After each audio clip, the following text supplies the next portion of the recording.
ಇವತ್ತು ಸುದ್ದಿವಾಹಿನಿ ಮೂಲಕ ಒಂದು ಆಘಾತಕಾರಿ ವಿಷಯ ಬಹಿರಂಗ ಆಗಿದ್ದು ಇದೊಂದು ಖಂಡನೀಯವಾದ ಕಲಬುರಗಿ ಜಿಲ್ಲೆಯ ಸೇಡಂ ತಾಲೂಕಿನ ದೇವನೂರು ಗ್ರಾಮದ ಒಂದು ಸೆಕೆಂಡ್ ಹ್ಯಾಂಡ್ ಕಾರ್ ಮಾರಾಟಗಾರರು ಅರ್ಜುನ್ ಅಂತ ಹೇಳಿ ಅವರನ್ನ 4-5 ಜನ ಮುಸ್ಲಿಂ ಗೂಂಡಾಗಳು ಹೀನಾಯವಾಗಿ ಅತ್ಯಂತ ಕ್ರೌರ್ಯವಾಗಿ ಸಂಪೂರ್ಣ ಬತ್ತಲೆ ಮಾಡಿ ಒಂದು ರೂಮಿನಲ್ಲಿ ಹಾಕಿ ಶಾಕ್ ಕೊಟ್ಟು ಶಾಕ್ ಟ್ರೀಟ್ಮೆಂಟು ಹೊಡೆಯುವಂಥದ್ದು ವಿಪರೀತ ತಾಲಿಬಾನ್ ಮಾದರಿಯಲ್ಲಿ ಈ ಘಟನೆ ನಡೆದಿದ್ದು ಅಕ್ಷಮ್ಯ ಅಪರಾಧ.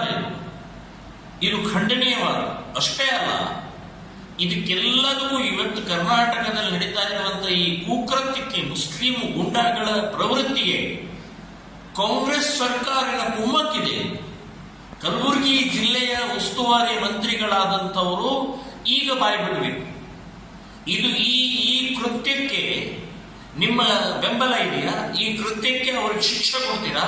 ಈ ಕೃತ್ಯಕ್ಕೆ ನಿಮ್ಮ ಖಂಡನೀಯ ಇದೆಯಾ ಅಂತನ್ನುವಂಥದ್ದು ಈಗ ನಾವು ಸ್ಪಷ್ಟವಾಗಿ ಹೇಳಬೇಕು. ನೀವು ಇಲ್ಲಾಂದ್ರೆ ನಿಮ್ಮದೇ ಪ್ರೇರಣೆಯಿಂದ ಇದೆಲ್ಲ ಆಗ್ತಾ ಇದೆ ಅಂತನ್ನುವಂಥದ್ದು ಹಿಂದೂ ಸಮಾಜ ಸಿಡಿದೇಳಬೇಕಾಗತ್ತೆ, ಇದಕ್ಕೆ ಉತ್ತರ ಕೊಡಬೇಕಾಗತ್ತೆ. ಎಲ್ಲಿ ಕಾನೂನು ಇಲ್ಲ, ಯಾವುದೇ ನ್ಯಾಯಾಲಯ ಇಲ್ಲ, ಪೊಲೀಸ್ ಸ್ಟೇಷನ್ ಇಲ್ಲ, ಕಂಪ್ಲೇಂಟ್ ಇಲ್ಲ, ನೇರವಾಗಿ ಆ 3 ಯುವಕರನ್ನು ಹೊಡೆದಿದ್ದು ನೋಡಿದ್ರೆ ತಾಲಿಬಾನ್ ಮಾದರಿಯಲ್ಲೇ ಇವತ್ತಿನ ಈ ಮುಸ್ಲಿಂ ಗುಂಡಾಗಳ ಪ್ರವೃತ್ತಿಯನ್ನ ನಿಲ್ಲಿಸದೇ ಇದ್ರೆ ಇದಕ್ಕೆ ಸರಿಯಾಗಿ ಉತ್ತರ ಕೊಡುವಂತ ಮಾನಸಿಕತೆ ಇವತ್ತು ನಾವು ಸಿದ್ಧಗೊಳಿಸಬೇಕಾಗತ್ತೆ. ಇದಕ್ಕೆ ಎಚ್ಚರಿಕೆಯನ್ನು ಕೊಡ್ತಾ ಇದ್ದೀನಿ. ಕೂಡಲೇ ಬರೇ ಬಂಧಿಸೋದಷ್ಟೇ ಅಲ್ಲ, ಶೂಟ್ ಮಾಡಿರೋರು ಒಂದು ಉತ್ತರ ಕೊಡಿಯವರಿಗೆ.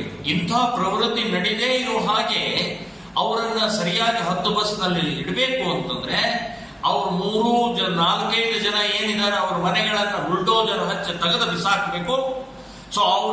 ಅವ್ರ ಹಿಂದೆ ಇರುವಂತ ಯಾವ ಸಂಘಟನೆ ಇದೆ, ನಾನು ಮುಸ್ಲಿಂ ಸಮಾಜಕ್ಕೆ ಹೇಳ್ತಾನೆ ಬಹಿಷ್ಕಾರ ಹಾಕಿ, ಮುಸ್ಲಿಂ ಸಮಾಜಕ್ಕೆ ಹೇಳ್ತಾನೆ ಫತ್ವಾ ಹೊರಡಿಸಿ, ಈ ರೀತಿಯ ಗೂಂಡಾಗಳ ಪ್ರವೃತ್ತಿಯಿಂದ ಇಡೀ ಮುಸ್ಲಿಂ ಸಮಾಜದ ಮೇಲೆ ಬರುವಂತ ಕೆಟ್ಟ ಹೆಸರನ್ನ ತಪ್ಪಿಸ್ಬೇಕು ಅಂತಂದ್ರೆ ಈ ಮಾನಸಿಕತೆಯನ್ನು ನಿಲ್ಲಿಸಬೇಕು ಅಂದ್ರೆ ಫತ್ವಾ ಹೊರಡಿಸಿ ಬಹಿಷ್ಕಾರ ಹಾಕಬೇಕು ಅನ್ನುವಂಥದ್ದು ಮುಸ್ಲಿಮರ ನಾನು ಬೇಡಿಕೆ ಇಡ್ತಾ ಇದ್ದೀನಿ. ಸರ್ಕಾರ ಕಠಿಣಾತಿ ಕಠಿಣವಾದಂತ ಶಿಕ್ಷೆ ಕೊಟ್ಟರೆ ಮಾತ್ರ ಈ ಮಾನಸಿಕತೆ ನಿಲ್ಲತ್ತೆ. ಇಲ್ಲಾಂದ್ರೆ ಕಾಂಗ್ರೆಸ್ಸಿನ ಕುಮ್ಮಕ್ಕಿದೆ ಅಂತನ್ನುವಂತಹದ್ದು ಕೂಡ ಬಹಿರಂಗವಾಗಿ ಹೇಳಬೇಕಾಗತ್ತೆ ಅಂತನ್ನುವಂತ ಎಚ್ಚರಿಕೆಯನ್ನು ಕೊಡ್ತಾ ಇದ್ದಾರೆ.